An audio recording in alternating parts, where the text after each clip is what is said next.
Vamos a continuar hablando de la sociedad anónima y hoy vamos a hablar de acciones.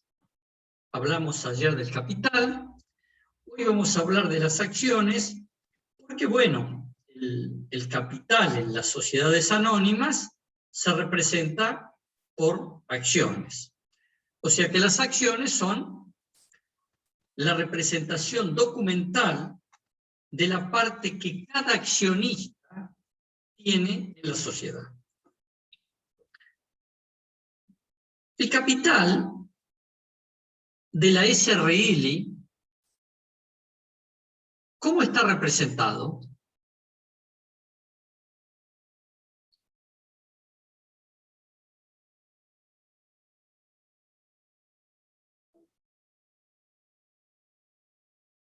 Escucho.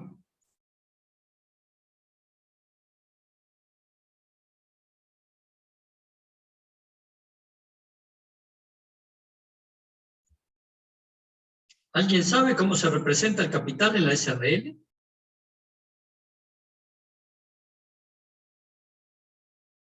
En cuotas. En cuotas, por supuesto. Y en las sociedades de personas, por ejemplo la colectiva, ¿cómo está representado el capital?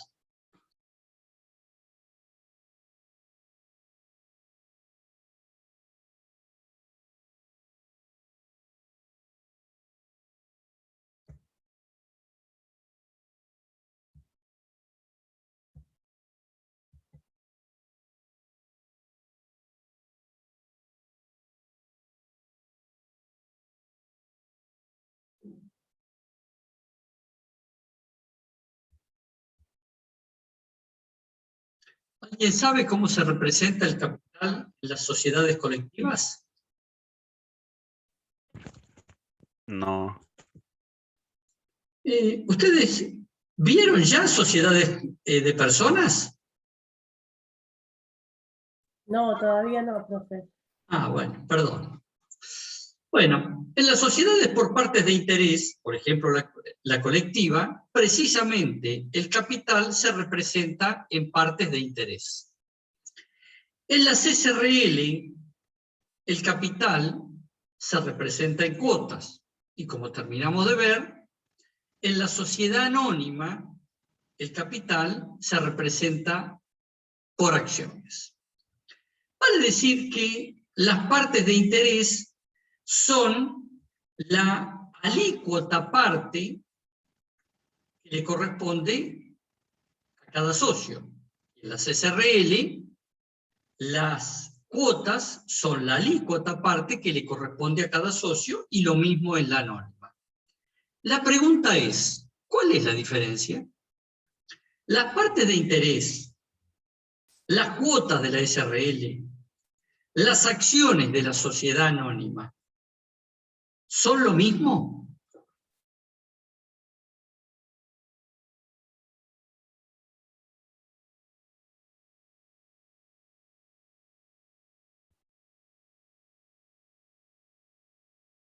¿Alguien Sí, se pero anima a... termina ¿Cómo? siendo el capital social. Supongo que sí, que es lo mismo. Por supuesto. Todos representan una parte alícuota del capital social. ¿Son lo mismo entonces que simplemente se llaman distintos?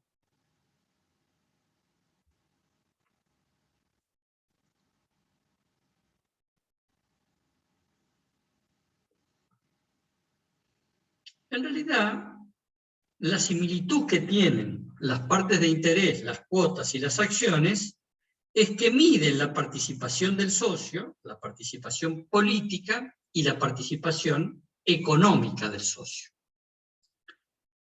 ¿Cuál es la diferencia? La diferencia es que la parte de interés significa que el socio ha participado del acto constitutivo y tiene derechos y obligaciones como socio que provienen precisamente del acto constitutivo, porque él formó parte del contrato social por el cual se formó una sociedad colectiva. La sociedad anónima, por el contrario, la acción es un título valor.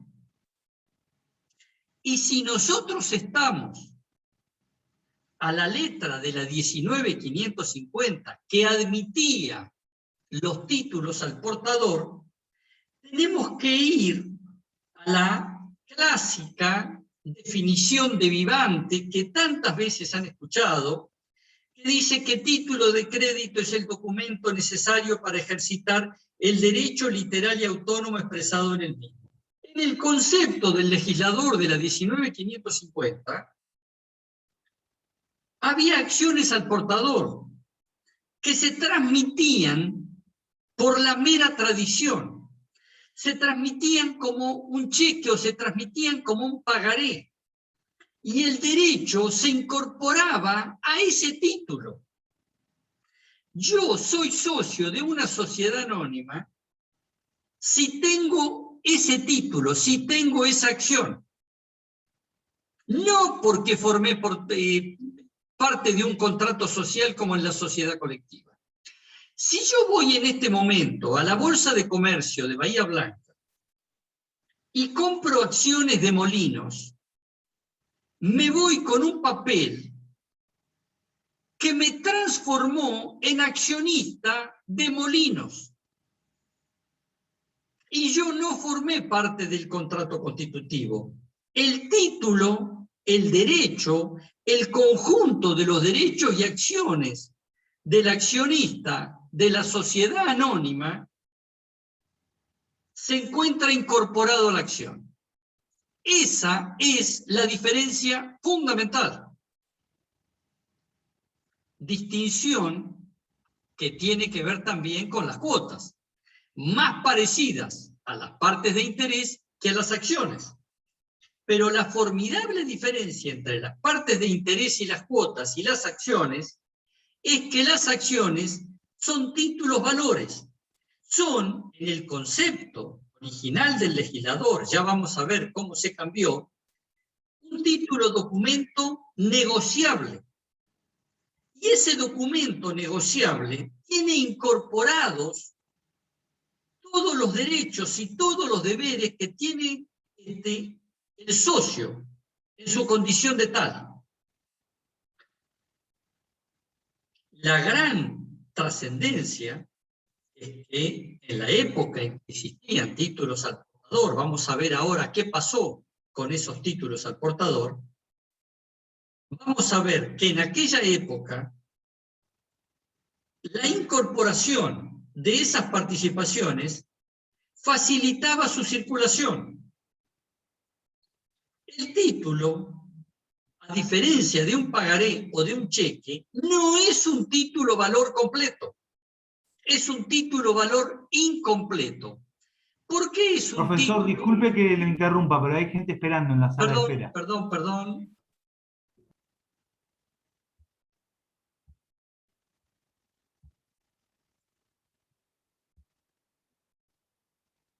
Bueno, gracias por avisar. A ver, quedó alguien más, me parece. No, ahí estamos. Vale decir que este concepto es un concepto básico. No es solamente el capital de las sociedades anónimas se representa por acciones, así como el capital de la SRL se representa en cuotas, o el capital de las colectivas se representa en partes de interés. Las acciones tienen esta característica peculiar. Se tratan de títulos valores. Decía que se trata de títulos valores incompletos, porque a diferencia de un pagaré o de un cheque, que el título valor ya está completo y no necesito más nada, yo al título, a la acción, necesito complementarla con la demás documentación, especialmente con el estatuto. Por eso se les llaman títulos valores incompletos. Y se les llama también títulos valores de participación, porque estos títulos tienen la característica de que no representan un crédito, sino que representan un conjunto de derechos y obligaciones que hacen al estatus de socio. Quiere decir que... Profe, ¿me puede repetir? ¿Dijo título de valores incompletos o título de valores? No, dije, es decir, se trata de títulos valores incompletos. ¿Por qué son incompletos? Porque yo necesito completarlos con el estatuto. Un pagaré o un cheque es un título valor completo. Con el título solo me basta y me sobra para iniciar un juicio ejecutivo. La acción no es suficiente si yo no voy al estatuto, si no voy al libro de registro de acciones. Se trata de títulos valores incompletos porque tengo que complementarlos con otra documentación. Y se les llaman también títulos valores de participación, porque a diferencia de un pagaré, a diferencia de un cheque, que representan un crédito, las acciones representan un conjunto de derechos y un conjunto de deberes que tienen que ver con la calidad de socio. Nosotros podemos ver a la acción desde dos puntos de vista. Desde un punto de vista, como dijimos recién, es la cuota parte del capital de la sociedad anónima y esta titularidad nos confiere determinados derechos y nos hace asumir determinadas obligaciones. Esa es una mirada. Pero tenemos otra mirada, como el título valor que instrumenta ese derecho, como ese título de participación que incorpora un complejo de derechos que todos tienen que ver o son inherentes a la calidad de socio. ¿Cómo se caracterizan las acciones? Número uno, característica principal de las acciones es que representan el capital de la sociedad anónima. Segundo, limitan la responsabilidad de los accionistas a las deudas sociales, a la cantidad de acciones que yo integre. Tercero, confieren a sus titulares todos los derechos y obligaciones correspondientes a la calidad de socio. Y finalmente, las acciones se representan en títulos. Estos títulos son, de acuerdo a la ley, ya veremos las limitaciones, son títulos libremente transmisibles, salvo restricciones, las restricciones que vamos a ver después. Es decir, entonces, esta naturaleza especial de la sociedad anónima, de constituir un instrumento para movilizar los ahorros, se vincula con la posibilidad de que los socios hagan aportes. Y se vincula con la posibilidad de que esos aportes queden representados en acción. La ley impone una condición: que las acciones sean siempre del mismo valor. Las acciones tienen que estar expresadas en moneda argentina y no puede haber acciones de 10 pesos y acciones de 20 pesos. Todas las acciones de esa sociedad tienen que contener el mismo valor. Cuanto más acciones tenga un socio, más derechos y, por supuesto, más obligaciones tiene. Esto no quiere decir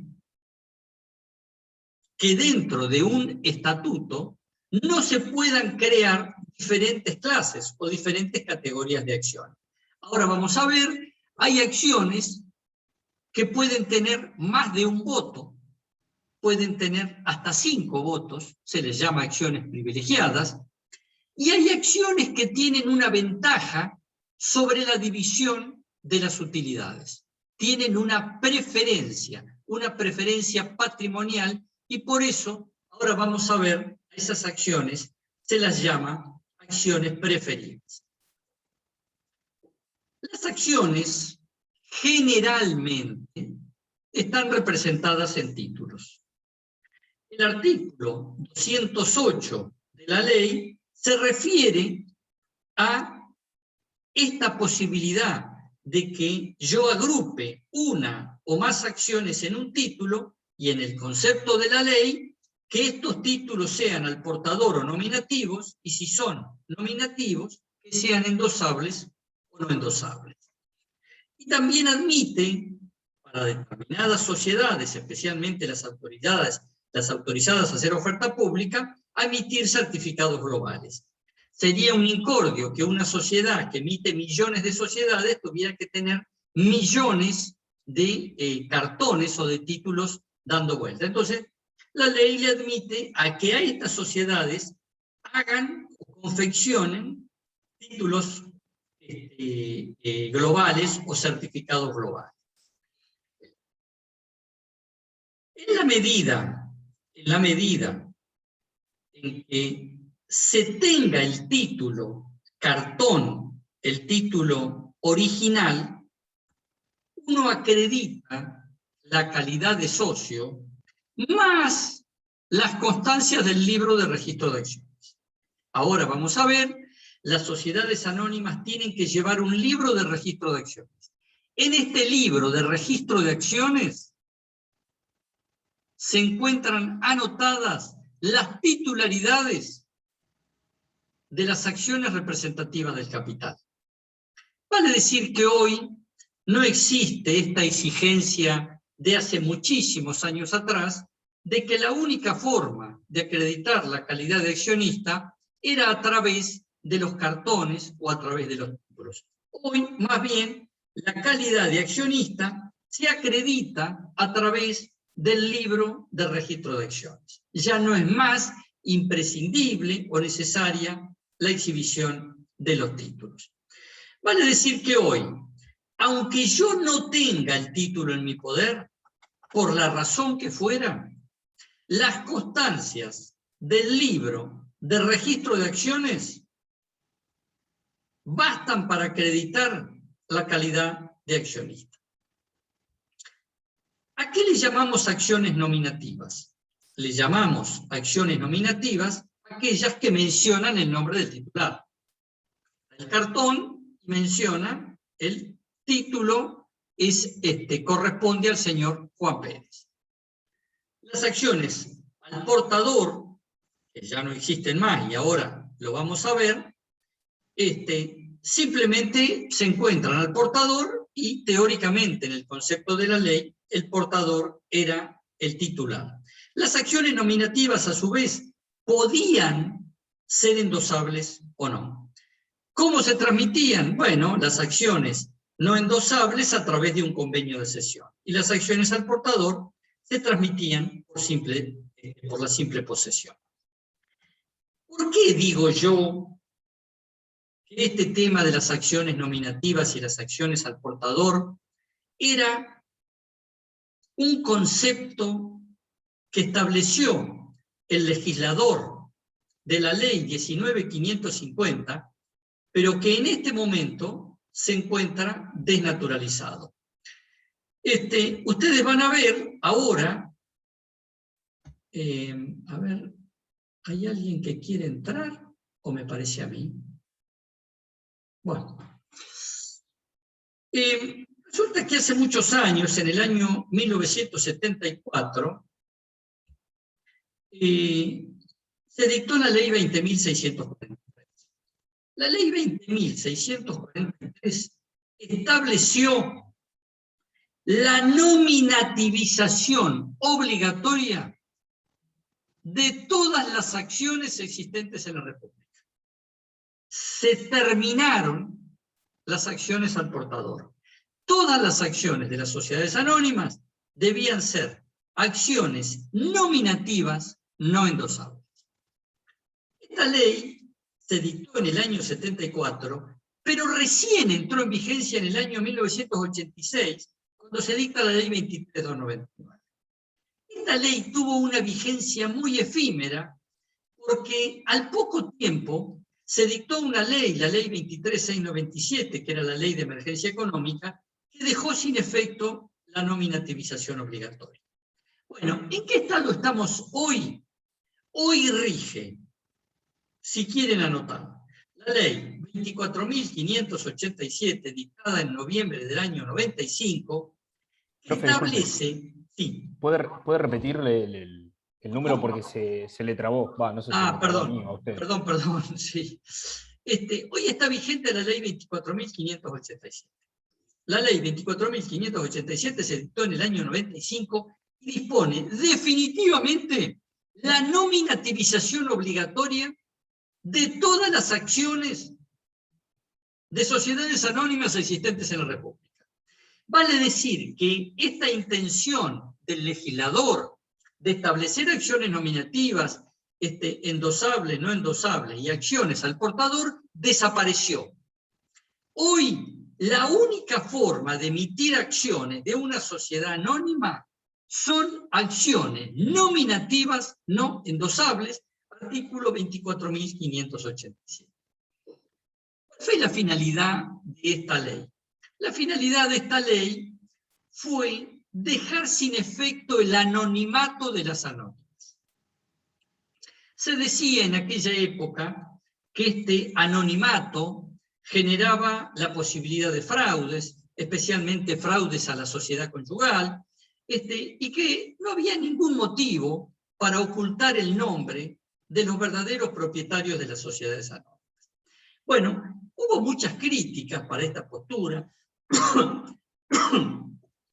críticas que decían que, bueno, si desaparece el anonimato de las anónimas, van a desaparecer las sociedades anónimas. Bueno, la verdad es que nada de eso ocurrió, las sociedades anónimas no desaparecieron, y hoy por hoy existe esta transparencia que permite que en todo momento nosotros podamos saber con precisión quiénes son los dueños del capital de una sociedad anónima. Nosotros habíamos visto ayer la diferencia entre suscribir e integrar. Suscribir era comprometerse e integrar era aportar efectivamente. Y dijimos que en las sociedades anónimas yo podía suscribir el total, pero integrar solamente un 25% y el resto integrarlo en un plazo no mayor de 2 años. Bueno, ¿qué pasa cuando un accionista integra solo parcialmente sus acciones? Integró solamente el 25% y el resto lo va a integrar dentro de 2 años. Entonces el accionista va y dice, bueno, señores, pero yo quiero que me den el título, yo soy accionista. La sociedad le dice, no, no le puedo dar el título, porque usted no tiene integradas sus acciones. Y si usted las va a ceder, la persona que la compre se va a sentir engañada.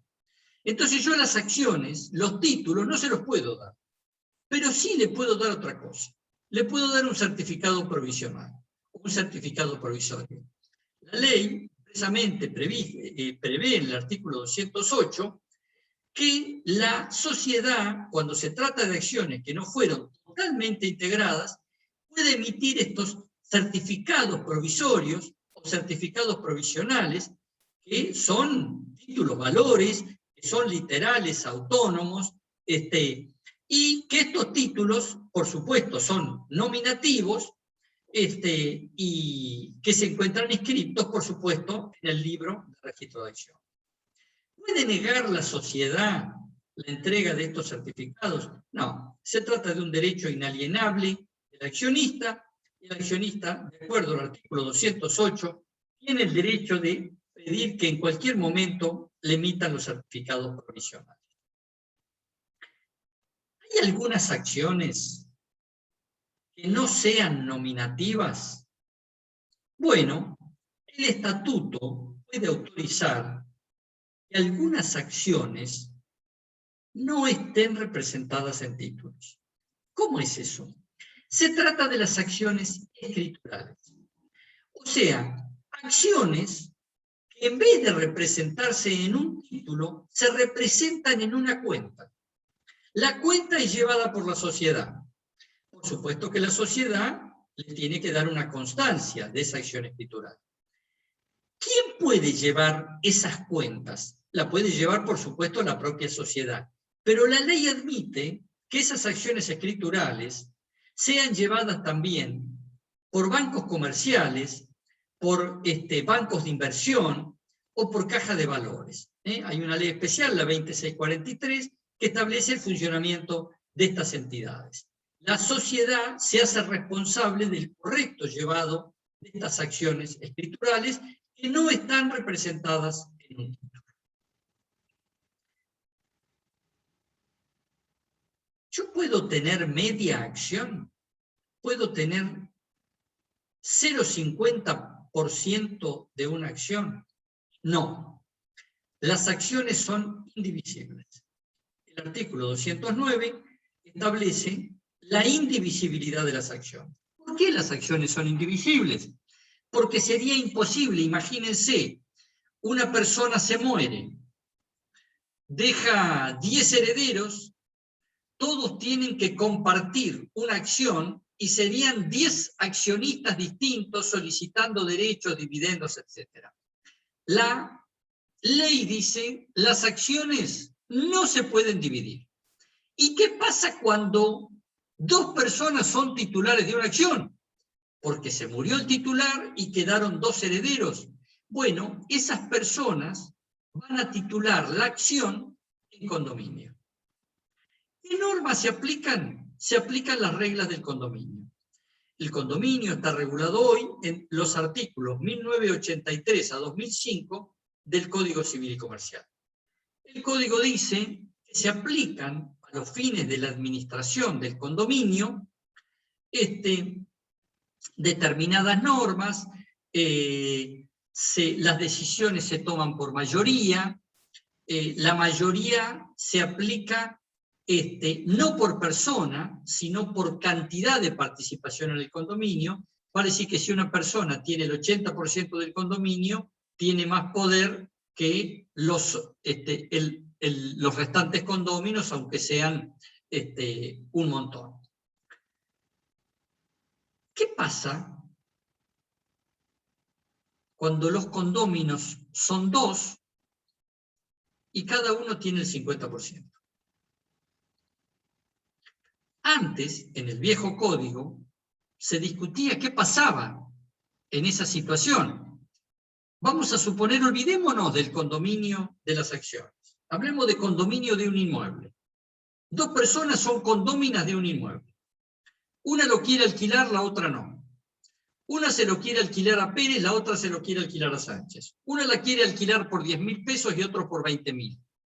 Esta puja entre 2 condóminos por partes iguales, ¿cómo se resuelve? Pregunto. Se pide la partición y listo. Excelente. Es la solución más drástica de todas. Pero tenemos que liquidar el condominio. Y si no se ponen de acuerdo en nada, sería lo indicado. El código da una solución. Este código. En el viejo no había ninguna solución. En el código viejo, la única solución es la que vos proponés. Se divide el condominio. Este código aporta una solución novedosísima. ¿Quieren que se las diga? El artículo 1994 del Código Civil y Comercial dice que si los condóminos no se ponen de acuerdo en la administración y tienen partes iguales, lo decide la suerte. ¿Qué opinan? ¿Cómo lo decidirá la suerte? Y bueno, el código no lo dice. Habrá que hacer un acta en una escribanía y tirarla. Y exactamente. 50-50. Exactamente. O sea, hay que ir, vamos a suponer 2 condóminos, son condóminos de un inmueble. En el ejemplo que estoy diciendo, no se ponen de acuerdo, quiero alquilar, no quiero, etcétera, etcétera. Bueno, hacemos una asamblea, el 1994 dice hay que hacer una asamblea de condóminos. Yo hago una moción, propongo alquilarle a Pérez en 20.000 pesos. Yo hago otra moción, propongo alquilarle a Sánchez en 10.000. Listo, se tira la moneda. La solución es buena y es opinable, pero es una solución. Antes no había ninguna solución. Es lo que yo vengo diciendo siempre. Este código contiene soluciones que pueden ser opinables, pero contiene solución a debates que antes eran insolubles. Antes, la única solución, cuando los condóminos no se ponían de acuerdo, era la que propusiste vos. Había que liquidar el condominio. Había que salir a vender el inmueble.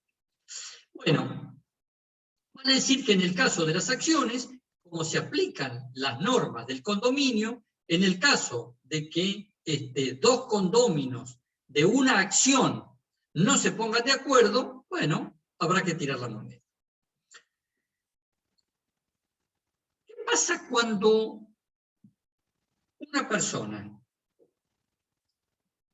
un accionista, integró el 25%, le falta integrar un 75% y transfirió las acciones? El artículo 210 dice: el cedente que no haya completado la integración de las acciones responde ilimitada y solidariamente por los pagos debidos por los cesionarios. Usted no completó la integración de las acciones. ¿Las quiere ceder? No hay ningún problema, las puede ceder. Pero si la persona a la que usted le cedió no paga, no termina de integrar, usted es solidariamente responsable con él. Y la sociedad los puede demandar a los dos, al cedente y al cesionario, por el saldo de integración que se debe. Y si el cedente paga, bueno, en el caso de que el cedente realice algún pago, dice el 210, va a ser copropietario de las acciones cedidas en proporción de lo pagado. Pagó un 10%, a pesar de que la cedió, va a seguir siendo copropietario por el 10%. Bueno, formalidades. El artículo 211 establece las formalidades de los títulos y de los certificados provisionales. ¿Ustedes pudieron bajar del Moodle el material que yo subí? Yo vi que estaba, profe, pero sinceramente no lo vi, no lo leí.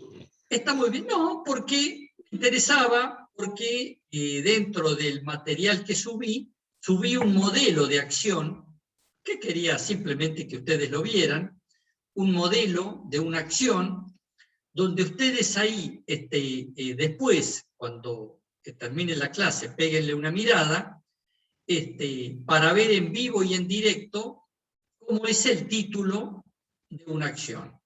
Y ahí van a ver que este título de una sociedad supuesta, cómo contiene las menciones del artículo 211.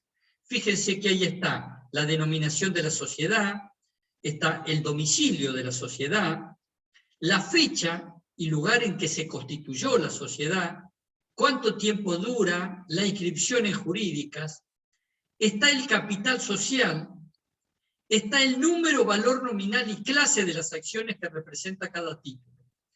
Todos los requisitos que establece el 211, yo quería simplemente que los vieran reflejados en ese modelo. Y después, tienen un minuto, dedícanle un segundo a ver cómo se representa en la práctica un título de una acción. ¿Qué pasaría si...? Sí, perdón. Una consulta, disculpen. ¿El material está subido y las clases las va a subir, tanto la del lunes como la de hoy? Claro, por supuesto. La de ayer no la subí porque no tuve tiempo. Pero hoy a la noche o mañana a la mañana voy a subir las dos clases, la de ayer y la de hoy. Hago otra consulta. ¿Usted se podrá comunicar con el doctor Duprat? Porque le mandé un mail, porque la clase de él está, abrís el archivo y aparece vacía la carpeta. Sí, bueno, yo estuve en la clase, le intenté seguir, pero va muy rápido, la verdad que no pude terminar de tomar nota y me reinteresaría que suba la clase. Sí, con muchísimo gusto, miren, ya me estoy agendando. Muchísimas gracias. Ya me estoy agendando. Sí, gracias. yo lo voy a llamar. Bueno, ¿qué pasa si se omitieran las formalidades de este título? Bueno, un título que omite estas formalidades sería un título nulo, sería un título pasible de nulidad. Y también habla la ley de los cupones son una antigüedad, en los viejos títulos accionarios de las viejas sociedades anónimas, estaban pegados por línea de puntos unos cupones. Esos cupones se correspondían con los dividendos. Entonces, cuando el accionista cobraba un dividendo, retiraba, entregaba ese cupón. Y antes de cobrar los dividendos, ese cupón era un cupón que lo podía transmitir y lo podía negociar, porque representaba dividendos de una sociedad anónima. Bueno, hoy, de acuerdo a todo lo que yo les vengo diciendo, acá tenemos más gente para admitir, ha cobrado una importancia decisiva el libro de registro de acciones. El libro de registro de acciones, van a encontrar algunas opiniones en contrario, pero yo coincido con la mayoría de la doctrina que dice que la inscripción en el libro de registro de acciones del 213 es una inscripción constitutiva, no un medio de prueba, es constitutiva. Si ahí dice que yo soy accionista de la sociedad, no hay más nada para discutir. Y si no se emitieron los títulos, no importa que no se hayan emitido los títulos. Les informo que en la gran mayoría de las sociedades los títulos no se emiten. O si se emiten, se los queda la sociedad y no se los da a los accionistas. La única forma hoy de demostrar de modo fehaciente la calidad de accionista es a través del libro de registro de acciones. El libro de registro de acciones contiene una serie de formalidades. Cuando ustedes vean el libro de registro de acciones, es un libro donde la inscripción está apaisada, está a lo ancho, y ocupa 2 hojas. En la parte de la izquierda arranca con el número de los títulos y los nombres y domicilios y número de documento de los accionistas. Entonces, ustedes en este libro lo primero que van a ver es título número 1, Guillermo Andrés Marcos, DNI 11-394-152, domicilio Moreno 62, etc. Esto es lo primero que van a ver en la primera hoja. En la segunda hoja, ustedes van a ver qué clase de acciones están, van a ver el estado de la integración, si estas acciones fueron integradas totalmente o no, van a ver los derechos reales, o sea, si las acciones estuvieran prendadas, en observaciones figura la prenda. Si las acciones estas están embargadas, lo primero que tienen que pedir para saber cuál es la composición accionaria de una sociedad anónima es el libro de registro de acciones. No sirve otra cosa. Y les insisto, es una posición mía, digamos particular. Para mí, la inscripción en el libro de registro de acciones es una inscripción constitutiva, no es ad probationem, no es al efecto de la prueba, es constitutiva de la calidad de accionista. Estamos hablando, después de la sanción de la ley 24.587, de acciones nominativas no endosables. No existen más las acciones al portador que se transmitían por la mera tradición. Estamos hablando de acciones nominativas no endosables. ¿Cómo se transmiten las acciones nominativas no endosables? Bueno, la ley dice que el derecho a transmitir una acción es un derecho inderogable, que que la transmisión es libre, que el estatuto puede limitar la transmisión de las acciones, pero no las puede prohibir. ¿De qué forma un estatuto podría limitar la transmisibilidad de las acciones? Muy bien, podría un estatuto, por ejemplo, decir: el que quiera vender sus acciones debe contar con la previa aprobación de la Asamblea, por ejemplo, o debe contar con la previa aprobación del directorio, por ejemplo. O podría establecerse un derecho de preferencia. ¿Usted está dispuesto a vender? Perfecto, pero primero tiene que ofrecerle las acciones a sus socios, a ver si ellos quieren comprar. Esto limita la posibilidad de transferencia, pero no la puede prohibir. El derecho a transmitir las acciones es un derecho inalienable. ¿Tiene que haber alguna razón para que la sociedad deniegue la autorización para la venta? Y tiene que haber alguna razón.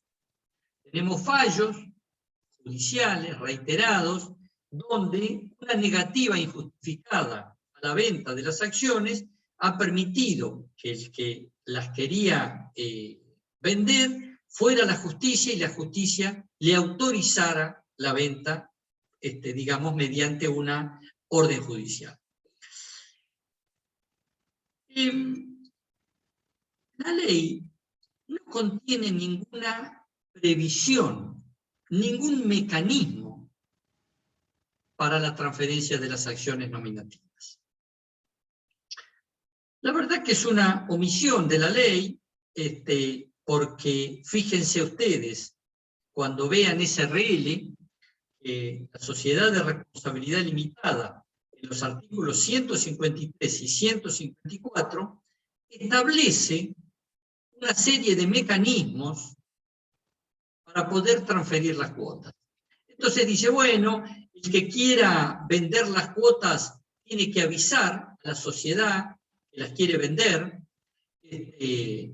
y la sociedad, digamos, puede, en ese plazo, hablan de un plazo, el 153 habla de un plazo de 30 días, una persona quiere enajenar sus cuotas, le comunica a la sociedad: tengo un interesado en comprar mis cuotas, el señor Juan Pérez, y por las cuotas paga $100.000.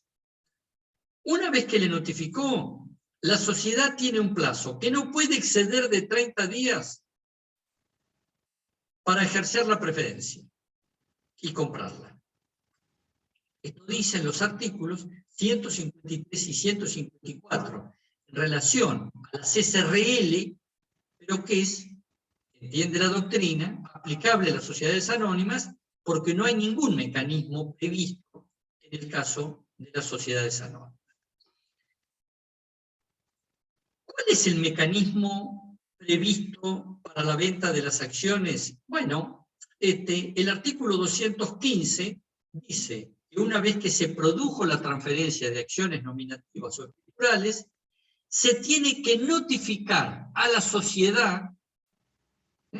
Yo, Guillermo Marcos, notifico a la sociedad que he vendido las acciones número tal y tal al señor Juan Pérez en la suma de tantos pesos.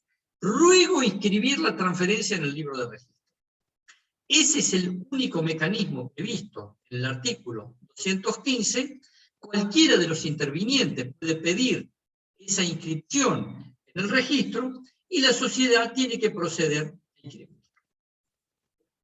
Otra cuestión que no ha sido prevista en la ley y que es de la tamaña importancia es el contrato de compraventa de acciones.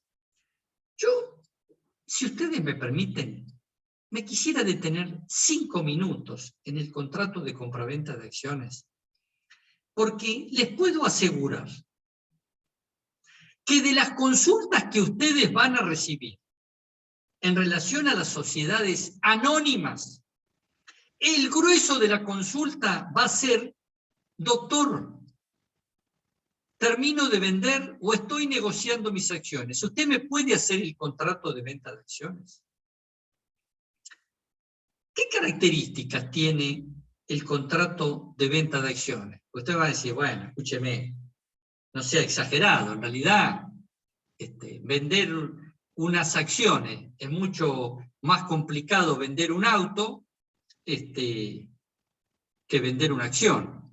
Bueno, es mucho más complicado vender una acción. Antes de la sanción de la 26.994, antes de la sanción del nuevo Código Civil y Comercial, en relación al contrato de venta de acciones, se producían una cantidad de interrogantes. El primer interrogante era, para la venta de acciones, ¿necesito el asentimiento conyugal? Si se trata de acciones gananciales, ¿tiene que firmar el cónyuge? Bueno, había un grupo muy importante de autores que decía que sí, y otro grupo muy importante que decía que no.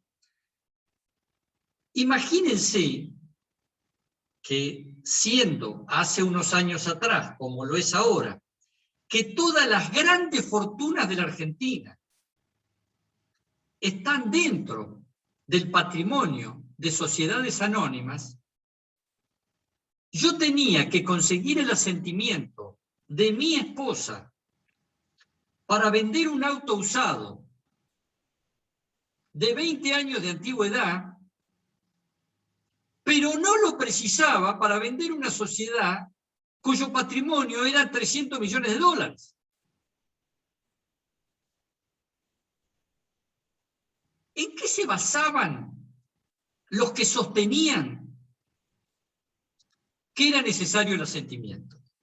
En aquella época regía un artículo en el Código Civil derogado, el artículo 1277 del Código Civil, que decía que era necesario el consentimiento para disponer o gravar los bienes gananciales cuando se trataba de inmuebles, decía, inmuebles, derechos o bienes cuyo registro han impuesto las leyes en forma obligatoria. Derechos o bienes cuyo registro han impuesto las leyes en forma obligatoria. Los que estaban a favor decían, el libro de registro de acciones es un registro obligatorio. Impone, se trata de bienes registrables, es necesario el asentimiento. Los que estaban en contra decían, no, el 1277 se refiere a los registros públicos. Por eso es necesario el asentimiento para la venta de un inmueble, porque está inscrito en el registro de la propiedad inmueble. Por eso es necesario para vender un auto, porque está inscrito en el registro de la propiedad automotor. Pero bajo ningún punto de vista es necesario cuando se trata de acciones de una sociedad anónima. Las grandes fortunas de la Argentina pasaban sin asentimiento conyugal. Se dicta la ley 26.994. La ley 26.994, nuevo Código Civil y Comercial, dicta un artículo 470. El artículo 470 del Código Civil y Comercial dice que es necesario el asentimiento del otro cónyuge para enajenar o gravar. Inciso B del artículo 470. Las acciones nominativas no endosables y las no cartulares, con excepción de las autorizadas para la oferta pública. Terminamos la discusión. ¿Nos gustará? ¿No nos gustará? El código terminó con una tremenda discusión. La discusión era si firmaba el cónyuge o no. Ahora ya es imposible vender acciones de una sociedad anónima, gananciales, por supuesto, sin el consentimiento del cónyuge. Otra discusión tremenda eran las promesas. Porque había quienes decían, bueno, sí, el boleto de compraventa de acciones requiere asentimiento, pero las promesas de venta no. Bueno, ahora, el artículo que nosotros estamos viendo, el 470, en la parte final dice, también requieren asentimiento las promesas de los actos comprendidos en los incisos anteriores. Y dice también el 470, participación en sociedades no exceptuadas en el inciso anterior. O sea, que no solamente es necesario el asentimiento conyugal para las acciones nominativas no endosables gananciales, sino para todo tipo de sociedades no autorizadas para la oferta pública. SRL, colectivas, comandita, capital o industria. Todo tipo de sociedades hoy requiere indefectiblemente el asentimiento conyugal. Terminamos con una tremenda discusión. Tenemos todavía otra discusión que está sin terminar en relación al boleto de compraventa. Yo compro acciones de una sociedad anónima. El señor Pérez me vende acciones de una sociedad anónima. Me vende la acción número 1 a la acción número 20. Y yo, por esas acciones, le pago 100.000 pesos. Muy bien. Una vez que hicimos el negocio, yo ya me inscribí en el libro de registro de acciones, soy el nuevo accionista de la sociedad, viene la AFIP,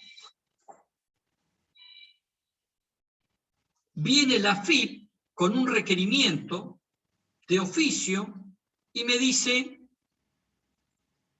señor, la sociedad esta no presentó declaraciones juradas de IVA de hace 5 años, usted me debe 3 millones de pesos.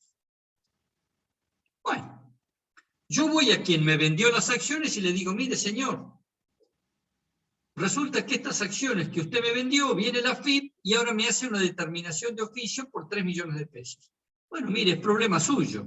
Yo le vendí acciones. Las acciones eran mías, no estaban embargadas, no estaban prendadas. Yo tenía todo el derecho del mundo de venderle estas acciones. No le vendí acciones robadas, yo estaba inscrito en el libro de registro, así que yo no cometí ningún ilícito. Si usted cometió una torpeza, es problema suyo, arréglese usted con la fe. ¿Tengo razón yo o tiene razón Pérez? Pregunto.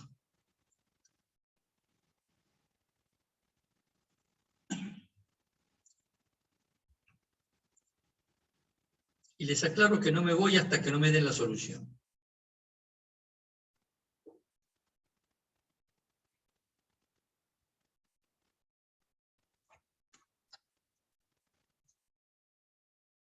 Escucho ofertas.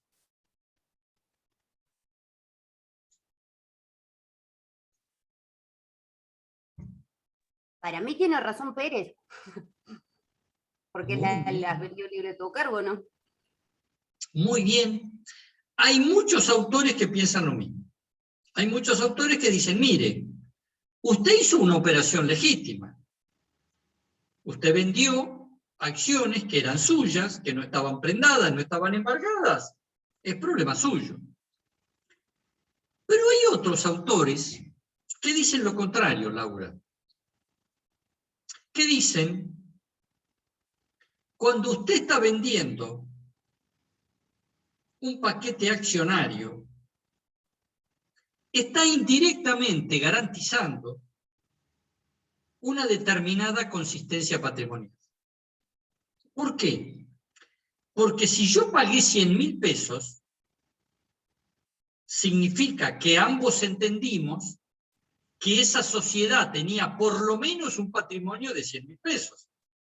Si yo hubiera sabido que esa sociedad, en vez de un patrimonio de 100.000 pesos, tenía una deuda de 3 millones de pesos y yo no lo hubiera comprado o no lo hubiera comprado en ese precio. Sí, pero se tendría que haber informado antes de eso. Tiene el acceso para ver esa información del pasivo de la empresa, ¿cierto? Brillante. Esa es la respuesta. Si esa persona hubiera tenido un abogado diligente, el abogado hubiera dicho: no podemos comprar acciones de una sociedad sin hacer una auditoría. Eso hubiera dicho un abogado responsable. Hay todo un procedimiento de auditoría cuando se va a comprar el paquete accionario que se llama due diligence. Un procedimiento donde un equipo de contadores va a la empresa y analiza si el patrimonio es el que corresponde.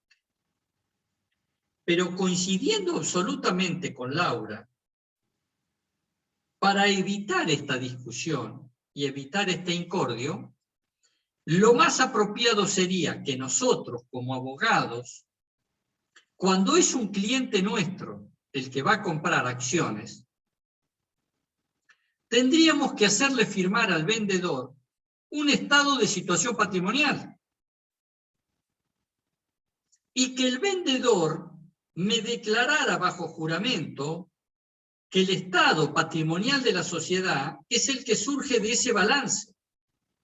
En forma tal de que si en ese balance dice que el pasivo con la FIP son 50.000 pesos y luego son 3 millones, yo tenga todo el derecho del mundo de reclamarle. Hay algunos autores incluso que hasta hablan de vicios redivitorios o de vicios ocultos. ¿Vio cuando uno compra un auto y resulta que está fundido? Bueno, vicios ocultos, vicios redivitorios. Bueno, pero ya sea la tesis de los vicios redivitorios o la postura que muy bien plantea Laura, lo cierto es que son cuestiones que no hay que dejar libradas al azar. Lo más apropiado, lo más responsable desde el punto de vista profesional es que junto con el contrato de venta de acciones se firme un estado de situación patrimonial, donde el vendedor me dice: yo le estoy vendiendo estas acciones, pero le aseguro que los activos son estos que están en el balance y los pasivos son estos que están en el balance.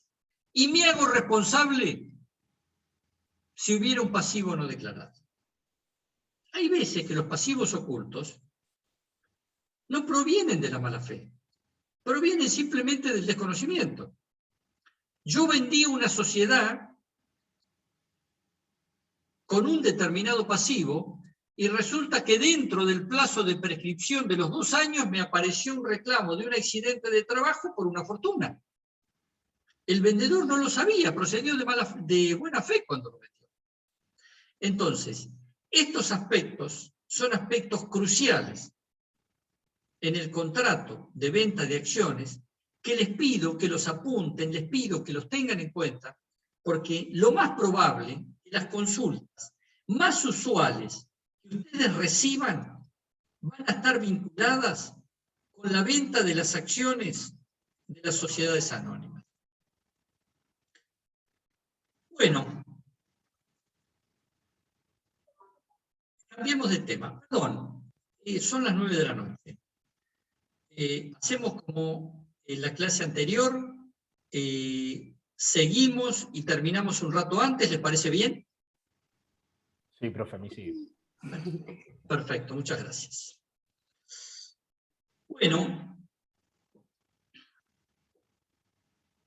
nosotros tenemos las acciones ordinarias, el artículo 216, dice: cada acción ordinaria da derecho a un voto. Le llamamos acciones ordinarias a las acciones que no tienen ninguna preferencia de ninguna naturaleza. Una acción equivale a un voto. Yo tengo 100 acciones, voy a la asamblea con 100 votos. Pero hay determinadas acciones, lo dice el propio 216, que se pueden emitir con más de un voto. ¿Qué cantidad? Hasta 5 votos. ¿Por qué? Porque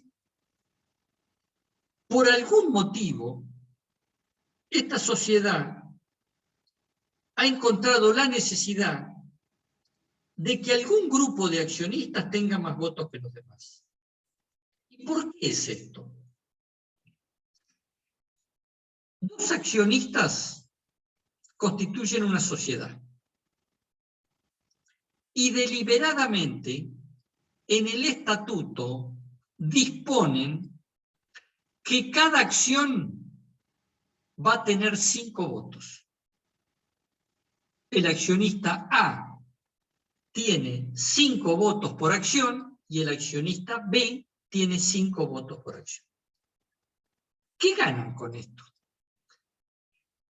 Si el día de mañana ellos decidieran incorporar nuevos accionistas, un inversor que dijera quiero comprar acciones y quiero ser socio junto con ustedes, yo podría decirles, muy bien señor, a usted le voy a dar la misma cantidad de acciones que tenemos nosotros, y usted va a ser socio nuestro en un 50%. Pero usted, en vez de tener acciones de 5 votos, va a tener acciones de 1 voto. ¿Qué hice?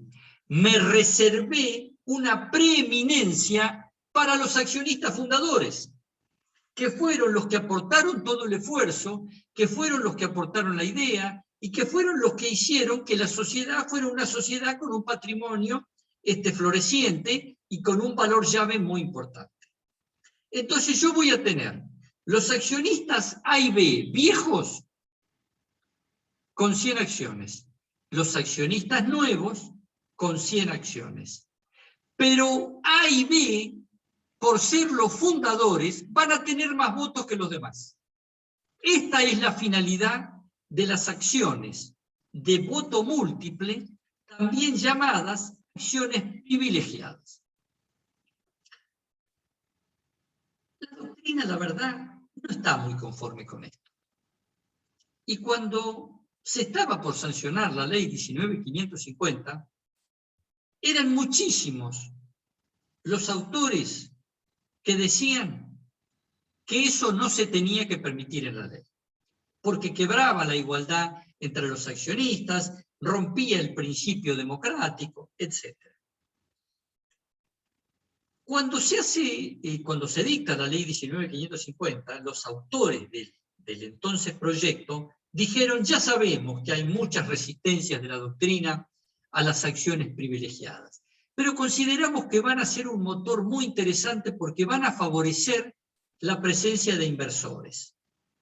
Y en este momento económico que está atravesando el país, estábamos en el año 72, va a ser muy importante las acciones de voto múltiple.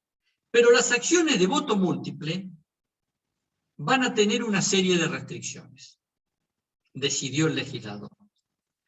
¿Qué restricciones? Restricción número 1. El quórum para las asambleas, quórum se llama la cantidad mínima de personas que yo necesito para que una asamblea dé inicio.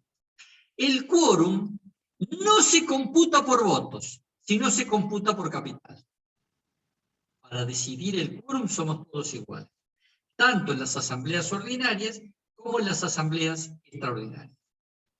Cuando tengo que tomar determinadas decisiones asamblearias muy difíciles, especialmente las previstas en el artículo 244, solución anticipada de la sociedad, etc., en esas decisiones no se aplica el voto múltiple. No importa que haya accionistas con acciones privilegiadas. Todos los accionistas tienen la misma cantidad de votos. Vale decir entonces que el privilegio en el voto está destinado específicamente a igualar o mantener esa diferencia con determinado tipo de accionistas, que por X razones pretenden tener una supremacía sobre el resto. ¿Y las acciones preferidas? Bueno, no, las acciones preferidas otorgan una prelación en las ganancias. El accionista que tiene acciones preferidas cobra mejor que los demás. ¿De qué forma cobra mejor de los demás? Bueno, se le puede garantizar un porcentaje determinado de utilidades, se le puede acordar un dividendo fijo, haya ganancias o no haya ganancias, usted va a cobrar, cuando se apruebe el balance va a cobrar tantos pesos. Se puede establecer un privilegio al momento en que se va a liquidar la sociedad. ¿Y cuál es el objetivo de las acciones preferidas? También conseguir inversores. La idea es que determinadas personas que yo necesito convencer de que me entren a la sociedad y de que me aporten fondos, yo le digo, venga, asóciese conmigo, que yo le garantizo que usted va a recibir determinada cantidad de utilidades. Acciones de voto múltiple o acciones privilegiadas y acciones preferidas, que son esas acciones que tienen una preferencia en las acciones, una preferencia en los dividendos. No hay compatibilidad entre ambas acciones. Yo no puedo tener acciones que tengan voto plural y a su vez una preferencia patrimonial. Eso es nulo. O sea, o tengo preferencia en el voto o tengo preferencia en la ganancia.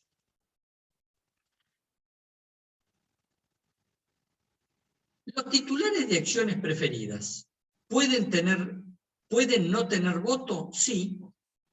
Es tal el carácter de inversor que le da la ley que el accionista titular de acciones preferidas puede no tener derecho a voto. ¿Y no tiene ningún derecho político? Y sí, por supuesto. Tiene el derecho a controlar el funcionamiento de la sociedad, tiene derecho a controlar el funcionamiento del directorio, pero no tiene voto, carece de derecho de voto. Solamente tiene esta preferencia patrimonial. Cambiemos de tema. Tema usufructo. Ustedes a través de la carrera ya habrán visto el usufructo. ¿Ustedes vieron derechos reales?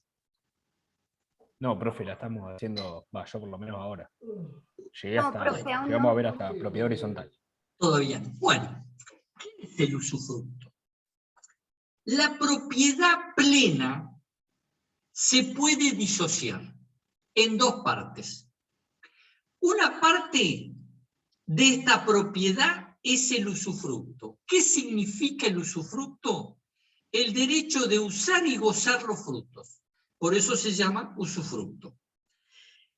La otra parte se llama nuda propiedad, o sea, propiedad desnuda. ¿Por qué está desnuda? Porque no tengo derecho a cobrar los frutos. La propiedad plena entonces se disocia en dos. Usufructo por un lado, derecho de usar y gozar los frutos, y nuda propiedad por el otro. ¿Para qué se usa esto? Bueno, ustedes van a ver que en las sucesiones fallece un señor y la viuda va con los hijos a iniciar la sucesión al estudio. Entonces, a la viuda le corresponden la mitad de los bienes gananciales y a los hijos la otra mitad le corresponde como herederos. Y dicen, no, yo no quiero que queden bienes a nombre mío, dice la viuda, porque si no los chicos van a tener que hacer después otra sucesión. Yo quiero que todos los bienes queden a nombre de los chicos. Pero como no le tengo confianza a las nueras, me quiero reservar el usufructo. Entonces, yo me garantizo que mientras yo viva, yo voy a poder usar y gozar esas propiedades.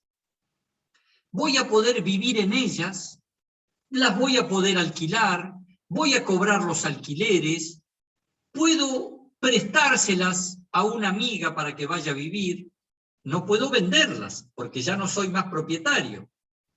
La propiedad la tiene el nudo propietario. Entonces resolvemos un problema familiar. Los chicos se quedan con la casa y van a ser nudo propietarios. Van a tener la propiedad desnuda. La madre va a ser la usufructuaria. Va a tener el derecho vitalicio, porque el usufructo puede ser vitalicio, él va a tener el derecho durante toda su vida de utilizar las propiedades, alquilarlas y cobrar los alquileres. ¿Y qué pasa cuando ella se muere? Cuando ella se muere se cancela el usufructo, automáticamente. ¿Cómo se aplica esto a las acciones? La ley establece la posibilidad de hacer un usufructo sobre acciones. ¿Por qué? Por el mismo motivo que le acabo de decir. Muere el accionista, queda la viuda y los hijos, y la viuda dice, no, yo quiero que todas las acciones se la queden mis hijos. Pero yo me quiero reservar el usufructo. ¿Qué derechos tiene el usufructuario en el usufructo de acciones? Pregunto. A cobrar los dividendos. A cobrar los dividendos. O sea, el derecho fundamental de un usufructuario es cobrar los dividendos. ¿Y quién tiene los derechos políticos? La ley dice, los derechos políticos los conserva el nudo propietario. O sea, el que va a la asamblea, el que vota, el que decide si hay un aumento de capital, todo eso lo decide el nudo propietario. Porque sigue teniendo calidad de accionista el nudo propietario. El único derecho que tiene el usufructuario es el derecho a cobrar los dividendos. Pero fíjense lo que pasa ahora. Resulta que el artículo 218 dice, la calidad de socio pertenece al nudo propietario. ¿Listo? Está perfecto, estamos todos de acuerdo. Es el que va a las asambleas, etc.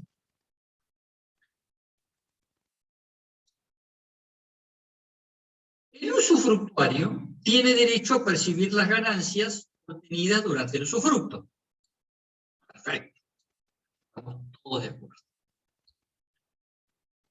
Este derecho no incluye las ganancias pasadas a reserva o capitalización, sino las acciones liberadas, etc. Pero dice, el ejercicio de los demás derechos de la calidad de socio, incluido la participación en los resultados de la liquidación, corresponde al nudo propietario, salvo pacto en contrario. Vale decir que la ley dice, el usufructuario, derecho al dividendo. Los demás derechos derivados de la calidad de socio, inclusive la participación en los resultados de la liquidación, al nudo propietario, salvo pacto en contrario. ¿Qué quiere decir eso? Eso quiere decir que yo puedo pactar que el usufructuario, además de tener el derecho a los dividendos, puede también tener derechos políticos. ¿Eso quiere decir? Bueno. Hay una gran cantidad de autores, Nissen entre ellos, que dicen, no, los derechos políticos son irrenunciables, el nudo propietario no puede ceder los derechos políticos. Pero el 218 dice salvo pacto en contrario. Sí, pero cuando dice salvo pacto en contrario, se refiere a los resultados de la liquidación, no se refiere a los demás derechos. Bueno. Yo honestamente pienso lo contrario. Ahí dentro de los trabajos que subí al Moodle hay una ponencia que yo escribí desarrollando la tesis de que el usufructuario puede ser cesionario de los derechos políticos. O sea, que puede tener el derecho a cobrar los dividendos y además el derecho de ir a las asambleas y votar. Las disquisiciones jurídicas, léanlas ahí en la ponencia. Pero la pregunta es, ¿por qué? ¿Por qué querría el usufructuario tener, si lo que le interesa a él es cobrar dividendos? ¿Para qué le interesaría ir a las asambleas, a jorobar a las asambleas? ¿Cuál es la finalidad? Garantizar el cobro ese. Por supuesto. Escúcheme, el usufructuario tiene derecho a cobrar los dividendos, pero yo soy el nudo propietario, voy a la asamblea. Hay que votar distribución de los dividendos. No, voto en contra, no se distribuyen dividendos. ¿Qué hace el usufructuario? ¿Se queda mirando el techo? ¿O no? Yo desaprobé los dividendos. O le puedo hacer cosas peores. Aumentan el capital y yo no hago uso del derecho a preferencia. Pulverizo mi participación. El usufructuario recibe el usufructo. Yo tenía el 20% de las acciones, como no suscribí un aumento de capital, en vez del 20% de las acciones me quedé con el 0,20%. Por eso el usufructuario necesita los derechos políticos. Porque salvo que sean personas de extremísima confianza, como el caso que le conté de la sucesión, madre e hijos, el usufructuario necesita garantizarse que el ejercicio de los derechos políticos por parte del nudo propietario no va a ser en perjuicio de sus intereses. Bueno, si les interesa o están aburridos, ahí en la ponencia yo desarrollo los argumentos en pro de esta posibilidad de la cesión de los derechos políticos por parte del nudo propietario al usufructuario. ¿Qué pasa cuando se prendan las acciones? El artículo 219 establece la posibilidad de prendar acciones. Yo saqué un préstamo en el banco y en garantía del préstamo, el banco constituyó una prenda sobre mis acciones. ¿Cómo nos manejamos a partir de ahora? El banco acreedor prendario y yo, titular de las acciones, pero las acciones prendadas. Y el banco, en garantía, me dice, deme los títulos. Los títulos me los quedo yo. ¿Cómo hago yo para ejercer los derechos de socio? Bueno, el artículo 219 dice, en caso de constitución de prenda, lo mismo para el caso de embargo, los derechos corresponden al propietario de las acciones. O sea, por más que estén prendadas las acciones, yo sigo siendo titular, sigo siendo propietario de esas acciones. El titular del derecho real, el banco, ¿no? o el acreedor embargante, queda obligado a facilitar el ejercicio de los derechos del propietario, dice el 219. Vale decir que si yo voy a participar en una asamblea y tengo que depositar las acciones, el banco tiene que emitirme una certificación, o tiene que hacer él el depósito de las acciones, y certificarme para que yo pueda asistir a las asambleas. Vale decir que tanto en caso de prenda como en caso de embargo, el acreedor embargante por un lado y el acreedor prendario por el otro, pueden tener las acciones físicamente en su poder, pero tienen que facilitarme el ejercicio de los derechos de socio. Por supuesto que, como dijimos hoy, tanto la prenda de las acciones como el embargo se tienen que inscribir en el registro de acciones. Y rigen en este aspecto las normas de nuestro Código Procesal Civil y Comercial de la provincia de Acciones, y si se tratara de acciones que cotizan en bolsa, nuestro 564 del Código Procesal permite que el acreedor se presente en el juzgado y pida que se le den en pago al precio de la cotización de ese día, ¿no? Para directamente cobrarse de ese modo. Evidentemente, si se embargan acciones que tienen cotización en bolsa, el cobro es absolutamente sencillo.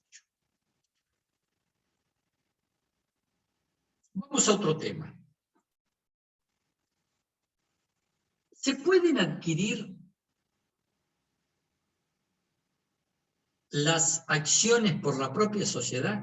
O sea, una sociedad anónima que emitió acciones, ¿puede adquirir sus propias acciones? Bueno, imagínense ustedes el desbarajuste que esto significaría. O sea, imagínense, piensen la situación. La sociedad Sol de Mayo, sociedad anónima, tiene su capital representado por 100 acciones de 1.000 pesos.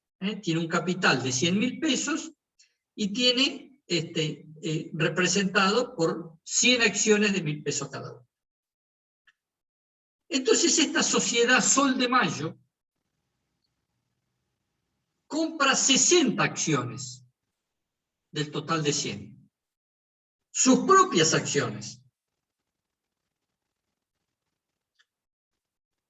Cuando se haga una asamblea, ¿quién va a votar? Los propios directores tienen que representar a la sociedad. Piensen en el aquelarre. El presidente del directorio de la propia sociedad iría a la asamblea a votar con 60 acciones. En vez de votar los accionistas, los dueños del capital, votarían los administradores. Bueno, imagínense eso, a los abusos y a las incorrecciones que se podría prestar. Entonces, la ley es absolutamente reacia a que la sociedad pueda adquirir sus propias acciones. Hay una, digamos, virtual prohibición de que la sociedad pueda adquirir sus propias acciones. Que además incluso implica prácticamente una disminución del capital. No solamente afecta el funcionamiento de la sociedad, sino que afecta también a los propios acreedores. ¿En qué situaciones la ley admite que la sociedad pueda adquirir sus propias acciones? Bueno, inciso 1 del artículo 220, para cancelarlas y previo acuerdo de reducción del capital. Esta alternativa es una alternativa muy interesante, ajustada a derecho. ¿Por qué? Porque una sociedad cualquiera puede en cualquier momento reducir su capital, pero lo que tiene que hacer es avisarle a sus acreedores que va a reducir el capital, porque el capital es la garantía de los acreedores. Entonces se publican edictos como si fuera una transferencia de fondo de comercio y se anuncia que se va a reducir el capital. Bueno, si ningún acreedor se opone, se reduce el capital y se terminó. Vale decir que esta alternativa, la del inciso 1, es la más transparente de todas. La sociedad compra sus acciones y automáticamente reduce su capital, previo a avisarle a los acreedores, y ningún acreedor va a quedar defraudado o va a quedar sin cobrar. Alternativa número 1, bárbaro, perfecto, salvo que ustedes me digan lo contrario, estamos todos de acuerdo. Yo, profe, no entendí. ¿Cómo compra sus propias acciones para reducir el capital? Claro. El patrimonio. Claro, vamos a suponer, esta sociedad del ejemplo es una sociedad con un capital de 100.000 pesos. Esos 100.000 pesos de capital garantizan a los terceros que van a cobrar, ¿no es verdad? Sí. Pero vamos a suponer que un socio que es titular de un 60% de las acciones, o sea, de 60.000 pesos, decide venderlas. La sociedad se las compra, ¿Qué tiene que hacer la sociedad inmediatamente? Como no puede ser socia de sí misma, reduce el capital. Estas acciones que le compró a este señor las cancela y su capital, en lugar de ser de 100.000, pasa a ser de 40.000. ¿Pero cómo? Redujo el capital. Y los acreedores, no, yo publico edictos y les aviso a los acreedores que voy a reducir el capital.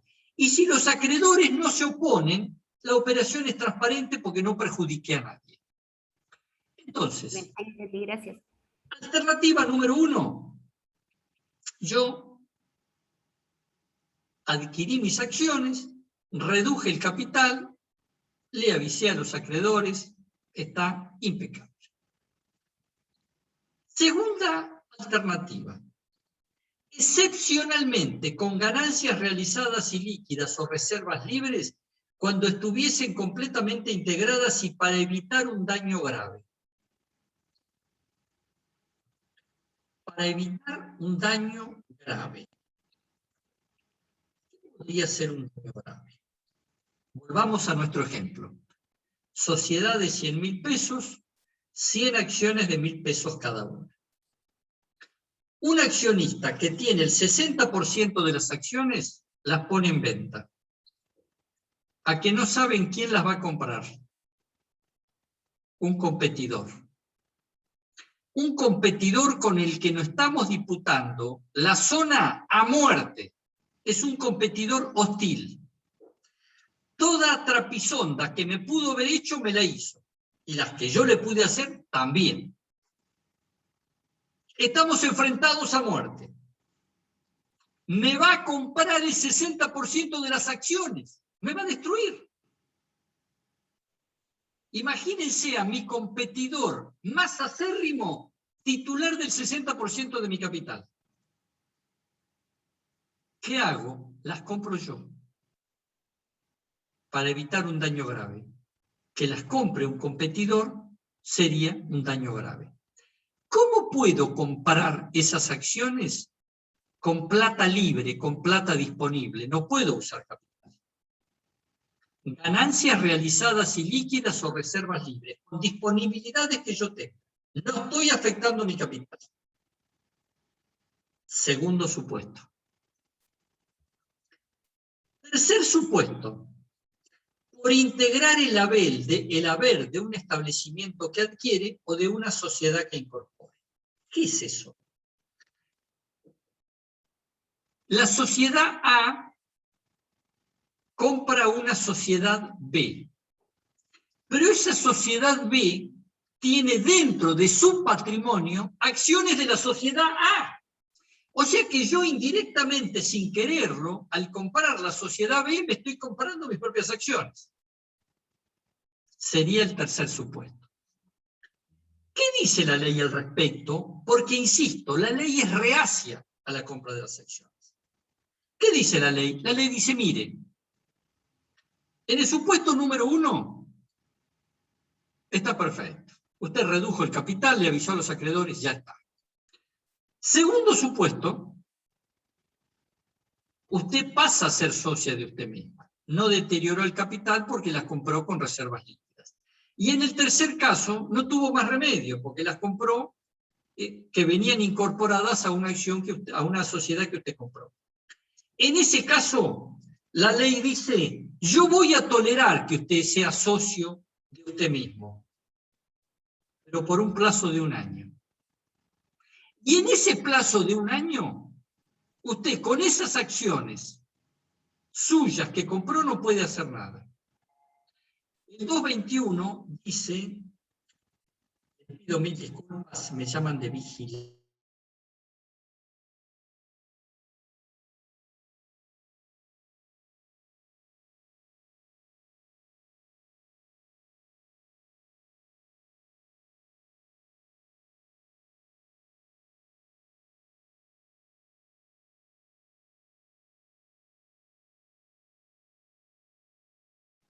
Les pido disculpas, perdón,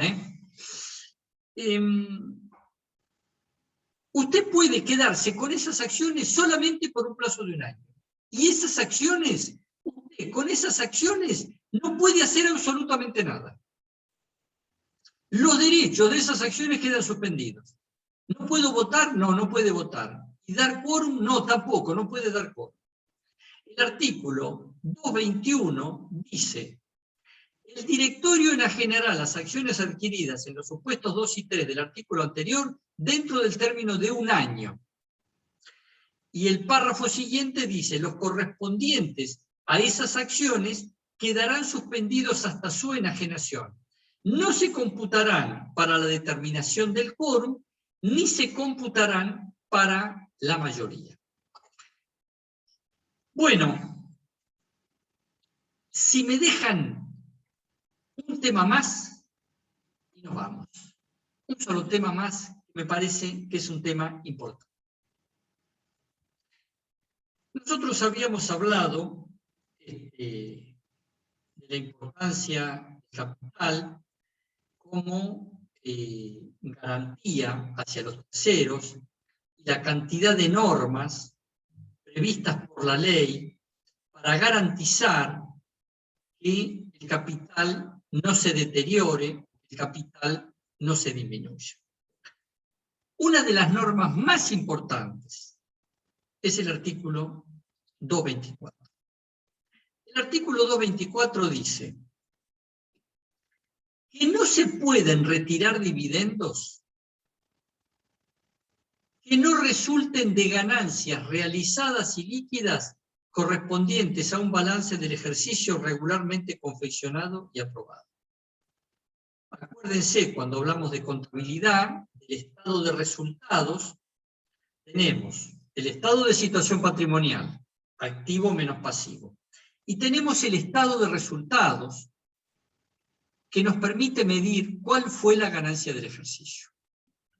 Lo que nos dice el artículo es: usted solamente puede distribuir dividendos que provengan de ganancias de ese estado de resultados. Y dice textualmente: ganancias realizadas líquidas. ¿Qué son las ganancias? Las ganancias son el resultado positivo del estado de resultados. ¿Qué son ganancias realizadas? Las ganancias realizadas son ganancias que no están sujetas a ninguna condición. No estamos hablando de ganancia contable y no estamos hablando de ganancia futura. Estamos hablando de ingresos contables, de estados contables que provienen de estados contables regularmente confeccionados.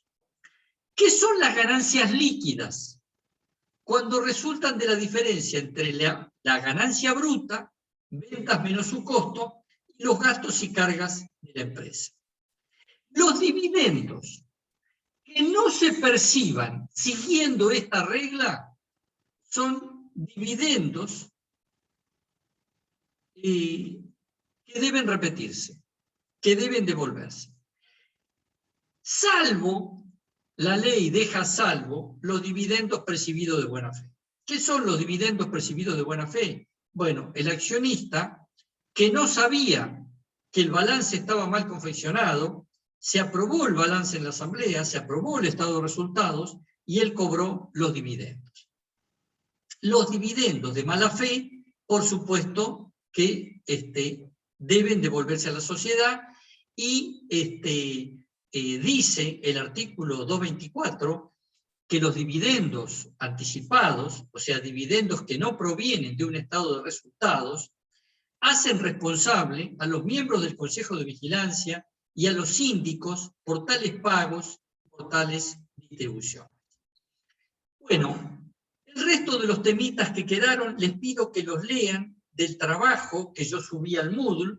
Esta clase yo la subí, no solamente el video, sino que escribí una clase donde escribí los conceptos fundamentales, y lo único que hice en esta clase es tratar de aclararlos, porque supuse que había temas que leyendo esa clase no los iban a entender.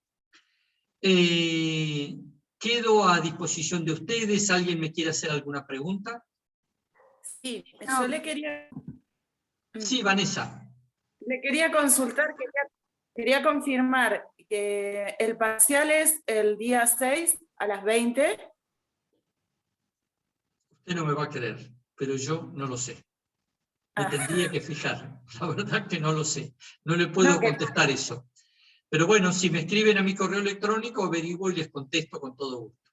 Bien, y incluiría hasta lo dado en la clase de hoy. Claro, ¿verdad? por supuesto, por supuesto. Bien. Si alguien me quiere hacer alguna otra pregunta, pero que yo sepa, con todo gusto. No, profe, muy claro todo, muchas gracias. Bueno, gracias a ustedes. La verdad lamento tenerlos Profe, hasta perdón. esta... Sí, cómo no. Perdón. ¿La clase hoy se va a subir a la grabación, a Moodle? Claro, sí, sí. No sé si lo hago esta noche, no sé si voy a tener tiempo, pero mañana, a la mañana, con seguridad están subidas las dos clases. La de ayer y la de hoy. Perfecto. Porque tuve un par de problema de conexión y no pude escuchar una gran parte. Así que, No hay gracias. inconveniente. Bueno, un gusto verlos. Nos vemos en la próxima clase. Que anden muy bien. Profe, nos vemos. Gracias. Buenas noches, profesor. Chao. Buenas noches, gracias. Buenas noches, profesor. profe. Chao. Gracias. Chao.